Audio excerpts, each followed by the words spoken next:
औ आदा नोंथांना मा जादों होनदोंमोनलाय बेराम ना मा होनदोंमोन? आंना माबा किडनि प्रब्लेम जादों। औ किडनि माने माबा किडनिया देमेज जादों नामा?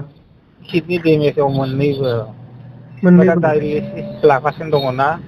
दाइलेसिस लागासिनो दं। औ सप्तायाव खननै थै सोनांगौ जायो। औ ओमफ्राय नोंथाङा बबेनिफ्राय मा मुं एसे बुंना होबा मोजांमोनलाय। आंथ' बे माबा चिरां डिस्ट्रिक्टनि बैराजरा वेस्ट बैराजरानि ओमफ्राय नामा? आंना मारकुस नार्जारि। मारकुस नार्जारि औ ओमफ्राय आफादाव दंमोन नामा सिगां?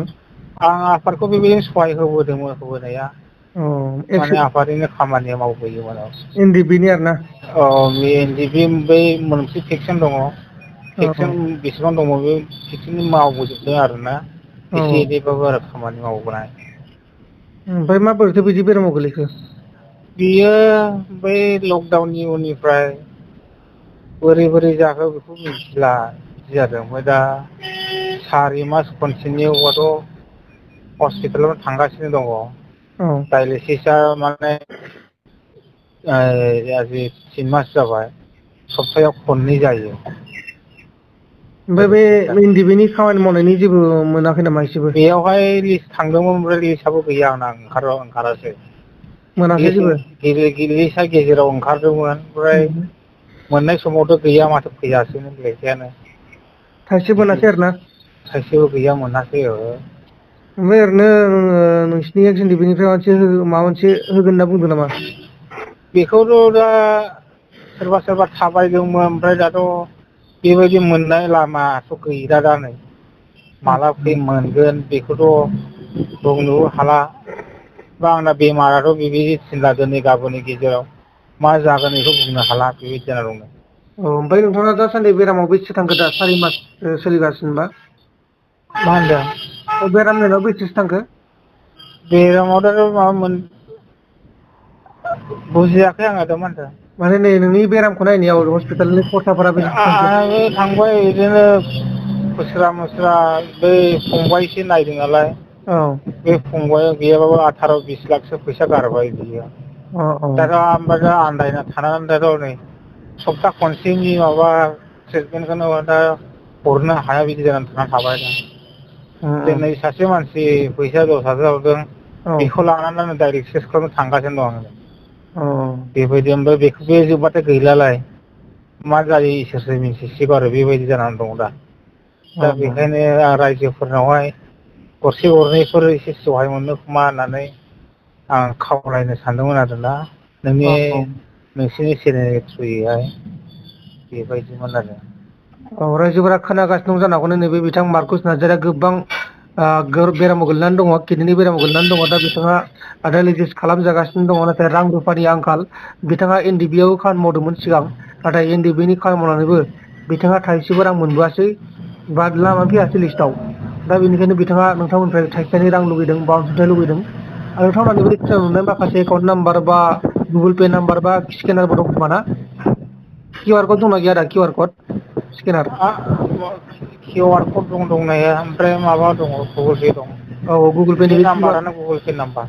औ नाम्बारखौबो होगोन लोगोसे किउ आर कडबो थायोना बेखौबो नांगोन। आदसा औ माने जाहाथे मानसिफ्रा स्केन खालामनानै फैसाखौ हरनो हायो थाइसे थाइनैआनो जा। औ औ औ। ओमफ्राय बिदिनो आरिया जुलि जाबायना जायाखैमोन? औ जाबाय आदा। ओमफ्राय बिसि फिसा साबैसे? गथ'फोराथ' बे सासे खांनायसो। उम सानैबो जेनेबा फैफानो आंनि असिथार गैथ'आ आरो दा। अ ओरैनो खै बोसोरसो जाखो जुलि जानाया? सासेया माबा 12 बोसोर सासेया ओरैनो 16 बोसोर जाबाय। नङा नङा जुलि जानाया खै बोसोरसो जाखो होनदों?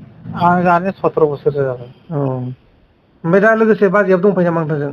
दंफायो औ दा औ हस्पिटाल थांखादों बियो। औ औ दे आदा होमबा मा होनो नोंथांनि एकाउन्ट नाम्बारखौ हरदो ओमफ्राय नोंनि बे गुगोल पेनि किउ आर कडखौ हरदो।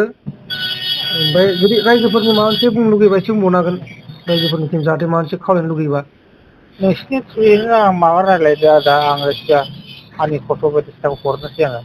औ लोगोसे बाजैनिखौबो हरफाबानो जाबाय जाहाथे बाजैखौबो जेनेबा नुयो एसे। औ दे दे। औ ओमफ्राय लोगोसे नोंथांनि मानि एकाउन्ट नाम्बारखौ आंनो थाबैनो हरबानो जाबाय वाट्सएप नाम्बाराव। औ नोंनि वाट्सएप नाम्बाराव हो आदा। आं वाट्सएप नाम्बार नोंना बेयाव वाट्सएप दं दा?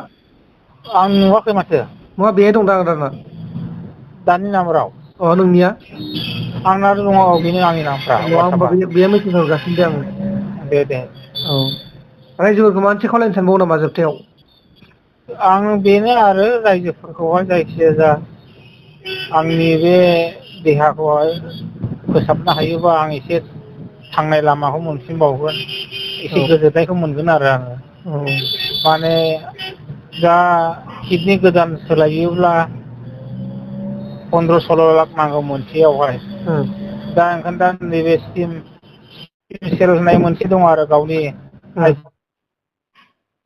बे किडनियावहाय माबा लेजार थुयोबा बे थांफिननाय लामायाव दङ आरोना औ दा नै बे फैसा एसे एनै सहाय मोनबानो आङो एसे थांना फैफिननाय लामाखौ आं मोनफिनगोन आरो माने लोगोसे बै माबा बिटिआर सोरखारनिसिम बा आसाम सोरखारनिसिम जेबो अनसुंथाइ गैयाखैमोन नामा गैया थांनाय जायाखै औ औ बिदिखौ आंना बिमायाबो रोङा फंबायाबो रोङा सोरनावबा आसनि माबा बिहैनाय मानाय थांफेरनोबो रोङा अफिस बायदिसिनाफ्रावबो औ बिदि आन्दायना दं आरो दा बे आन्दायना थानायानो आदामोनखौ एसे आं सहाय बिनायानोसै आरो बेनो दाना रायजोफोर ओरैनो जेनेबा आदाया माथो मावोमोन बे ओरैनो न'आव थाबा माथो मावोमोन जों न'आव थानाय ओरैनो बे आफानि खामानि मावनाय ओरैनो थायोमोन औ ओरैनो जेनेबा गेजेराव खामानि फिसा फिसौ मोनोबा ओरैनो बल्दारफोर बोफाबाय औ बाहाय हाजिरा एफा एनै मोनफाबाय बेबायदिनो आरोना